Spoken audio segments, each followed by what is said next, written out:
I'm getting ready to go see Longlegs, and I figured I would do like a little short bonus vlog um, talking about my first impressions of it. So, haven't seen it yet. My boyfriend is currently getting ready, and I'm waiting for my hair to dry, and I picked out one of my favorite horror shirts. And let's go see the movie.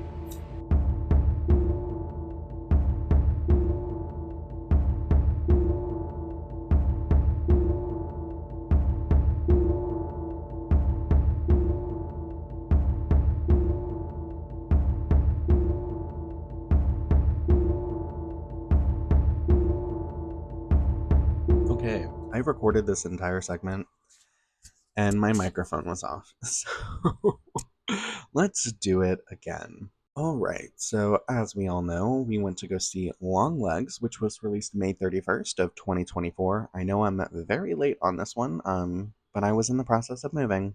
This film was directed by Oz Perkins, who also did The Blackcoat's Daughter and I Am the Pretty Thing That Lives in the House, which, now that I know that, because I didn't know that before, I can see his style across all of the films, and I think they're great.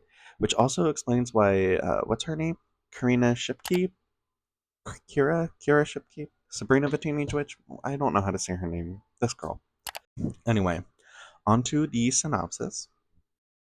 In pursuit of a serial killer, an FBI agent uncovers a series of occult clues that she must solve to end his terrifying killing spree.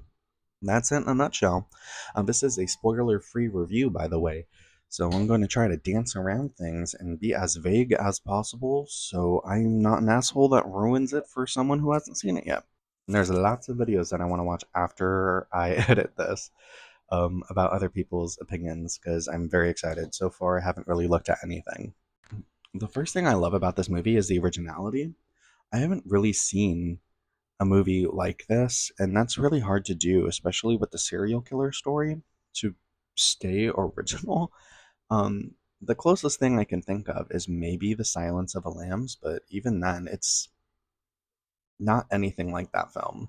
And I would say that Longlegs is my favorite film of 2024, aside from Thelma. I really love Thelma. If it's not a horror film, it's about this sweet little old lady who goes on an adventure, and it's basically just talks about her struggle with aging and how people perceive her. Um, but it's great. It's kind of like an action movie, but for the elderly, if you know what I mean. It might make you cry. It will most definitely make you laugh. So check out Thelma. All right. Another thing that I like about Longlegs, the reason why we're here, is the intro being shot in a 4:3 aspect ratio. I thought that was a very captivating. Um, it did catch my attention right away, but unfortunately, I was watching the edges of it because I wanted to see if they were slowly like making it wider, fading it out. Because I know they some filmmakers do that very slowly, so you don't notice. But I didn't want them to get me. I wanted to see it, um, and there was a jump scare that really worked for me, and it kind of gave me Insidious vibes. Speaking of jump scares, the next thing that I liked, surprisingly, was the use of jump scares in this film. Normally, I hate them. I think they're cheap and they're a way to distract from bad writing.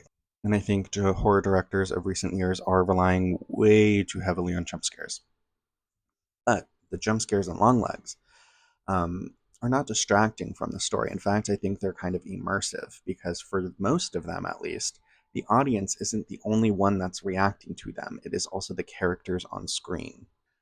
Four, I loved the performances of Nicolas Cage and Alicia Witt.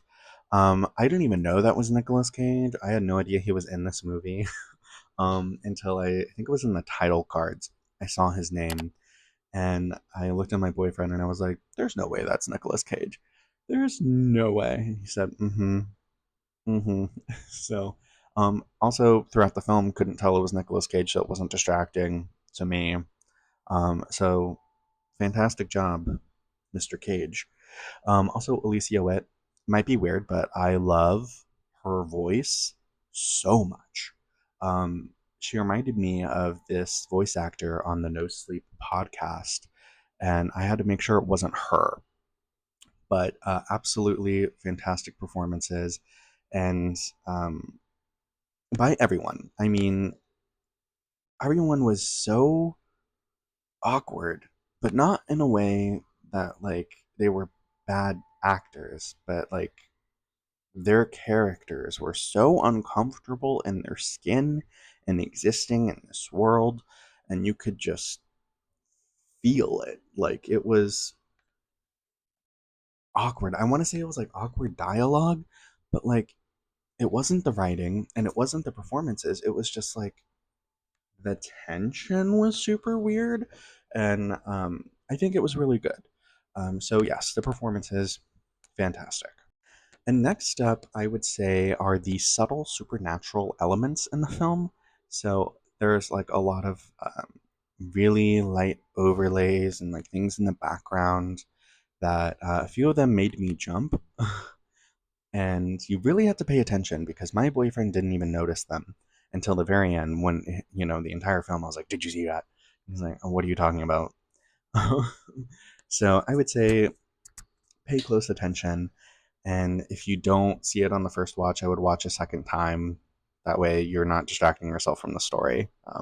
But yeah, I think they were really effective and added a nice touch. I want to say it kind of reminded me of Antrim, but subtle and good. Okay, the color grading. I feel like I say that with most films that I love. I just love the use of color, and texturizing. So this film was very gritty, felt very detective and like 70s esque. I don't even think this took place in the 70s, but it was great. I liked the visual aesthetics of this film. And lastly, I would say I like that it takes place in Oregon because I just moved here. This and the New Strangers movies, which, by the way, was a very fun thought driving up here. My boyfriend was very nervous once we crossed into Oregon. He said, "You're not stopping at any cafes, any gas stations, nothing. We're just going straight to the city." So yeah, it was just obviously not important to the storyline. Wow, that was a trash truck. My apologies. It was not important to the story, but we were like, "Hey, that's us." So anyway, let's get into one thing that I thought was just okay. So the exposition montage. It's at the end, and I'm just not sure how else the filmmakers were supposed to inform the audience of the whole truth and the entire story. And it wasn't terrible, mind you. Like it wasn't done as poorly as a lot of films do it. It didn't feel lazy. But I just wish there was another way that they could have done it to where the audience is figuring it out for themselves. And I'm not sure if there was another way to do that. I'm not a filmmaker. Um, but yeah, that's just something I found that was okay. But overall, I still think the movie was really good. So, was Longlegs the scariest movie I have ever seen? No.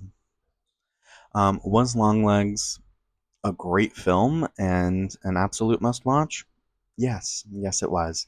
I rated Longlegs 4.5 stars on my letterbox, which, if you want, you can follow me there. Let's be friends. I want to see what you're watching. You can see what I'm watching, and I'm constantly on there looking at. I mostly use it to see what other people are watching, so I can pick something to watch while I'm sitting over here. Alright, that's it for this video, y'all, but I do want to just let you know horror is subjective. What you don't find scary, someone else might think is terrifying, and what you think is terrifying might not be scary to someone else, okay? So play nice, and let me know in the comments what your thoughts were on Longlegs. And let me know if there's anything else that you'd like to see from me, any film rankings or watch with me's. I want to implement some of those. You can leave your film recommendations down below. I recently just quit my 9 to 5 in social media to be a full time content creator, so I have time. I have time to do that now for y'all. And if you want to know more about that journey, you can follow my lifestyle channel. I'll link it down in the description. Anyway, I'll catch you guys in the next one. Thanks.